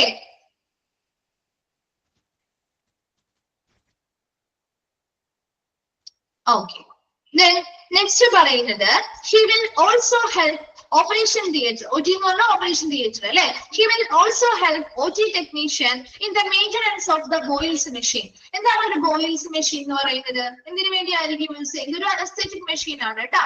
അനസ്തീഷ്യ നൽകാൻ അല്ലെങ്കിൽ അനസ്തെറ്റിക് ഗ്യാസസ് നൽകാൻ വേണ്ടിയിട്ട് ഒരു കണ്ടിന്യൂസ് ആയിട്ടുള്ള ഫ്ലോ ഓഫ് അനസ്തെറ്റിക് ഗ്യാസസ് പേഷ്യൻസിന് നൽകാൻ വേണ്ടി യൂസ് ചെയ്യുന്ന ഒരു അനസ്തെറ്റിക് മെഷീൻ ആണ് അല്ലെങ്കിൽ ഒരു അനസ്തീഷ്യ മെഷീൻ ആണ് എന്ന് പറയുന്ന ബോയിൽസ് മെഷീൻ എന്ന് പറയുന്നത്. അപ്പൊ ഒരു ബോയിൽസ് മെഷീന്റെ മെയിന്റനൻസുമായി ബന്ധപ്പെട്ട ഓപ്പറേഷൻ തിയേറ്ററിലെ ടെക്നീഷ്യൻസിനെ എന്ത് ചെയ്യാം? സഹായങ്ങൾ നൽകുക. അതുപോലെ തന്നെ altering the ward cylinder is also high duty. ഇപ്പൊ വാർഡിലുള്ള ഓക്സിജൻ സിലിണ്ടറോ കാര്യങ്ങളോ ഒക്കെ ഉണ്ടെങ്കിൽ അത് ഗ്യാസ് തീർന്നിട്ടുണ്ടെങ്കിൽ അതിന് പകരം അത് മാറ്റിവെക്കാനായിട്ട് സഹായിക്കുക. And all the major problems are to be brought to the administrators. ഇനി പ്രധാനപ്പെട്ട ഈ ഒരു സെൻട്രൽ ഗ്യാസുമായി ബന്ധപ്പെട്ട് വലിയ പ്രധാനപ്പെട്ട ഇമ്പോർട്ടന്റ് ആയിട്ടുള്ള പ്രശ്നങ്ങളോ കാര്യങ്ങളോ ഒക്കെ ഉണ്ടെങ്കിൽ അത് ഉടനെ തന്നെ ആരെ അറിയിക്കുക? അഡ്മിനിസ്ട്രേറ്റേഴ്സിനെ അറിയിക്കുകയും ചെയ്യുക. അപ്പൊ 3 കാര്യങ്ങളാണ് പറഞ്ഞത്. ഓപ്പറേഷൻ തിയേറ്ററിലെ ടെക്നീഷ്യൻസ്, അതായത് ഓപ്പറേഷൻ തിയേറ്ററിൽ നമുക്ക് പേഷ്യൻസിന് അനസ്തെറ്റിക് ഗ്യാസസ് കണ്ടിന്യൂസ് ഫ്ലോ ആയിട്ട് നമുക്ക് കൊടുക്കാനായിട്ട് ഉപയോഗിക്കുന്ന വോയിസ് മെഷീൻ അല്ലെങ്കിൽ അനസ്തേഷ്യ മെഷീനുകളുടെ മെയിൻ്റനൻസുമായി ബന്ധപ്പെട്ട കാര്യങ്ങളിൽ ഓപ്പറേഷൻ ടെക്നീഷ്യനെ സഹായിക്കുക. അതുപോലെ തന്നെ വാർഡുമായി ബന്ധപ്പെട്ട സിലിണ്ടറുകള് ആൾട്ടർ ചെയ്യാൻ മാറ്റാനായിട്ട് ഈ ഡ്യൂട്ടിയിൽ അവരുടെ ഡ്യൂട്ടിയിൽ വരുന്ന ഒരു ഡ്യൂട്ടിയാണ്. അവരെ ആ ഒരു വാർഡുമായി ബന്ധപ്പെട്ട ഓക്സിജൻ സിലിണ്ടറോ കാര്യങ്ങളോ ഒക്കെ മാറ്റണമെങ്കിൽ അതിനുള്ള സഹായങ്ങൾ ചെയ്തു കൊടുക്കുക. അതുപോലെ തന്നെ ഈ ഒരു സംവിധാനവുമായി ബന്ധപ്പെട്ട പ്രധാനപ്പെട്ട എന്തെങ്കിലും പ്രശ്നങ്ങളോ കാര്യങ്ങളോ വന്നാൽ അത് ഉടനെ തന്നെ ബന്ധപ്പെട്ട അഡ്മിനിസ്ട്രേറ്റേഴ്സിനെ അറിയിക്കുകയും ചെയ്യുക. ലാസ്റ്റ് 3 പോയിന്റ്സ് വേഗം ഒന്ന് വായിച്ചു നോക്കി. ഡൗട്ട്സ് എന്തെങ്കിലും ഉണ്ടെങ്കിൽ ചോദിക്കട്ടോ.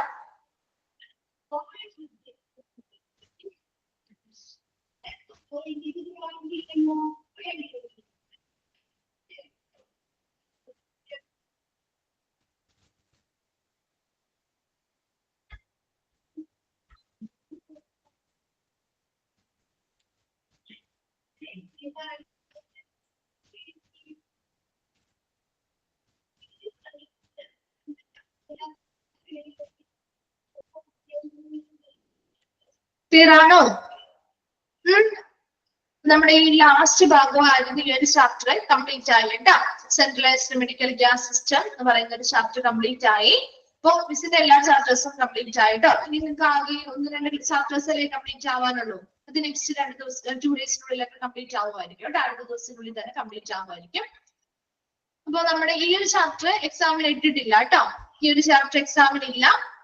ഇതിനു മുൻപുള്ള റെസ്പോൺസിബിലിറ്റിയില് പകുതി ഭാഗം വരെ ആയിരിക്കും. 2 ക്ലാസ്സോളമാണ് എക്സാമിൽ ഉൾപ്പെടുന്നത്. അവിടെ വരെയായിരുന്നു നമ്മൾ ക്വസ്റ്റ്യന്റെ എടുക്കുന്ന സമയത്ത് വിട്ടിരുന്നത് കേട്ടോ എക്സാമിന്റെ. അപ്പൊ ഇനി മെയിൻ എക്സാമിന് വരുമ്പോ ഇതെല്ലാം കവർ ചെയ്യും കേട്ടോ.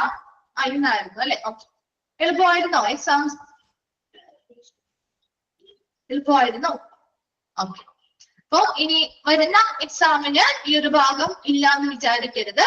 ഇപ്പൊ എല്ലാ പോർഷൻസും ഇപ്പൊ 3rd and 4th മോഡ്യൂളിലെ ആയിക്കോട്ടെ, 1 and 2 മോഡ്യൂളിലായിക്കോട്ടെ, എല്ലാ പോർഷൻസും കവർ ചെയ്ത് തന്നെയായിരിക്കും കേട്ടോ എക്സാം നടത്തുന്നത്. അപ്പൊ മോഡലും മെയിൻ എക്സാംസും കാര്യങ്ങളൊക്കെ ഉണ്ടാവും. അതിന്റെ ഡേറ്റും കാര്യങ്ങളൊക്കെ നിങ്ങൾക്ക് അതിൻ്റെതായ സമയത്ത് അറിയിക്കും കേട്ടോ. ഡേറ്റ് ഒന്നും ഫിക്സ് ചെയ്തിട്ടില്ല എന്ന് തോന്നുന്നു. ഡേറ്റ് ഒന്നും നമുക്ക് അറിയില്ല. അതിനനുസരിച്ച് അവിടെ മാനേജ്മെന്റ് തീരുമാനിച്ച് നിങ്ങളെ അറിയിക്കും കേട്ടോ. ഓക്കെ, അപ്പൊ നമ്മുടെ ഈ ഒരു ചാപ്റ്റർ റിസൾട്ട് അടുത്ത ദിവസം നിങ്ങൾക്ക് തരും കേട്ടോ, എഴുതി തരും കേട്ടോ. ഓക്കെ, അപ്പൊ നമുക്ക് ഈ ഒരു ചാപ്റ്ററോട് കൂടി തീരുകയാണ്. അപ്പോ ഇനി മിസ്സിന്റെ ക്ലാസ് ഒന്നും ഉണ്ടാവില്ല. അപ്പൊ മിസ്സിന്റെ പോർഷൻസ് കംപ്ലീറ്റ് ആയല്ലോ. അപ്പൊ ഇനി ടീച്ചേഴ്സ് തീരാത്ത പോർഷൻസ് തീരാത്ത ടീച്ചേഴ്സ് കാര്യങ്ങളായിരിക്കും ഇനി അവരുടെ പോർഷൻസ് കംപ്ലീറ്റ് ചെയ്യാൻ വേണ്ടി കയറാം കേട്ടോ. അപ്പോ എല്ലാവർക്കും ഓൾ ദ ബെസ്റ്റ്. ഇപ്പൊ റിവിഷനോ കാര്യങ്ങളോ സമയം ഉണ്ടെങ്കിൽ കയറും, അല്ല എങ്കിൽ ഈ ഒരു ക്ലാസ്സോടുകൂടി അവസാനിക്കും കേട്ടോ. അപ്പൊ PG-യിലൊക്കെ ജോയിൻ ചെയ്തവരുണ്ടോ?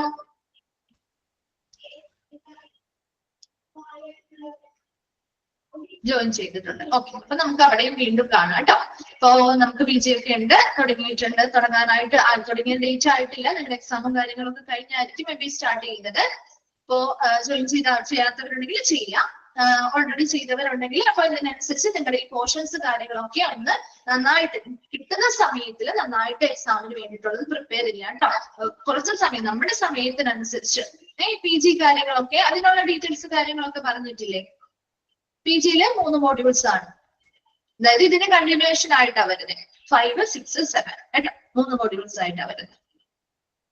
ഓക്കെ, അപ്പോ നന്നായിട്ട് എക്സാം ചെയ്ത മിസ് പഠിപ്പിച്ച ചാപ്റ്റേഴ്സ് മാത്രമല്ല മറ്റെല്ലാ ടീച്ചേഴ്സിന്റെയും ചാപ്റ്റേഴ്സ് നന്നായിട്ട് കവർ ചെയ്ത് വേണം എക്സാം എഴുതാനായിട്ട്. ഇമ്പോർട്ടന്റ് ആയിട്ട് പറഞ്ഞിരിക്കുന്ന പോയിന്റ്സ് ഒന്നും ഒരിക്കലും വിട്ട് കളയാതെ സ്കിപ്പ് ചെയ്യാതെ പഠിച്ച് എഴുതാം കേട്ടോ. അതുപോലെ തന്നെ മെഡിക്കൽ എക്യുപ്മെന്റ്സ് കാര്യമായിട്ട് നോക്കണം, കാരണം അതിൽ നിന്ന് ക്വസ്റ്റ്യൻസ് എപ്പോഴും കൂടുതൽ വരാനുള്ള ഒരു ചാപ്റ്റർ ആണ്.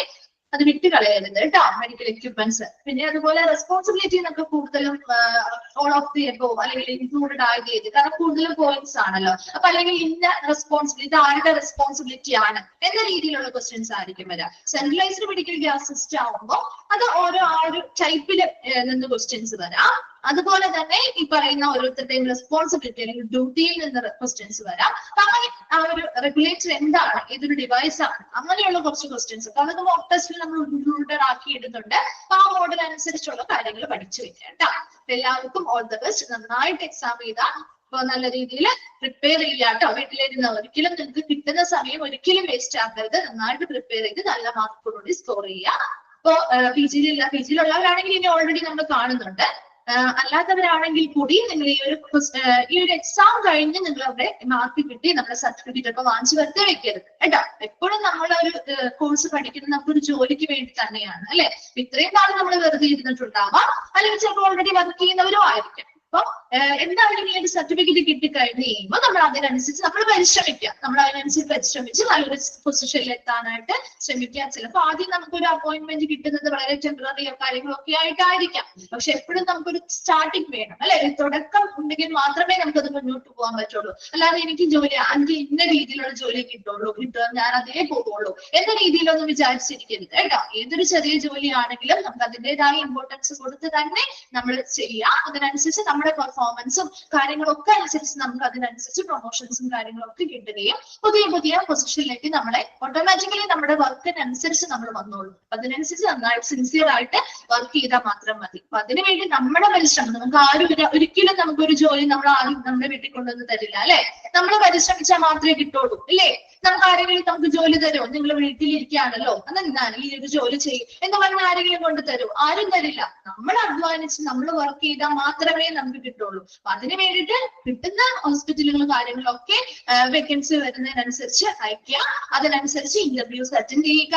ചിലപ്പോൾ ഒരു ഇന്റർവ്യൂ അറ്റൻഡ് ചെയ്യുമ്പോൾ ചിലപ്പോൾ കിട്ടിയില്ല എന്ന് വരും. സ്വാഭാവികമാണ്, കാരണം മനുഷ്യരല്ലേ അല്ലെ. ഒരുപാട് ആളുകൾ ഉണ്ടാവും, ചിലപ്പോൾ നമുക്ക് കിട്ടിയെന്ന് വരില്ല. പക്ഷെ അതൊരു എക്സ്പീരിയൻസ് ആവില്ലേ നമുക്ക് അല്ലെ. അവർ ചോദിച്ച ക്വസ്റ്റ്യൻസ് ആണെങ്കിലും നമുക്ക് ചിലപ്പോൾ മറുപടി പറയാൻ പറ്റിയിട്ടുണ്ടാവില്ല. പക്ഷെ അടുത്തൊരു ഇന്റർവ്യൂവിന് അങ്ങനെ ഒരു ക്വസ്റ്റ്യൻ വന്നാൽ നമുക്ക് മറുപടി പറയാനുണ്ടാവില്ലേ? ഉണ്ടാവും, തീർച്ചയായിട്ടും ഉണ്ടാവും. അപ്പൊ അതിനനുസരിച്ച് നിങ്ങൾ ഓരോരോ കാര്യങ്ങളും പ്രിപ്പയർ ചെയ്ത് വേണം പോവാനായിട്ട് കേട്ടോ. അപ്പൊ എല്ലാവർക്കും ഓൾ ദി ബെസ്റ്റ്. നന്നായിട്ട് എക്സാം എഴുതി പ്രിപ്പയർ ചെയ്ത് എഴുതുക. അതിനനുസരിച്ച് മാർക്ക് സ്കോർ ചെയ്യുക. അതിനനുസരിച്ച് നല്ലൊരു സ്ഥലത്ത് പ്ലേസ്ഡ് ആവാനും ശ്രമിക്കാം. Okay, thank you. അപ്പൊ ഇനി കാണുകയാണെങ്കിൽ ഇനി അടുത്ത ക്ലാസ് റിവിഷൻസും കാര്യങ്ങളുണ്ടെങ്കിൽ വിസിറ്റ് ചെയ്യാം കേട്ടോ. അല്ലെങ്കിൽ എന്തെങ്കിലും ഈ ഒരു ക്ലാസ്സോടുകൂടി അവസാനിക്കുകയാണ് കേട്ടോ. Thank you.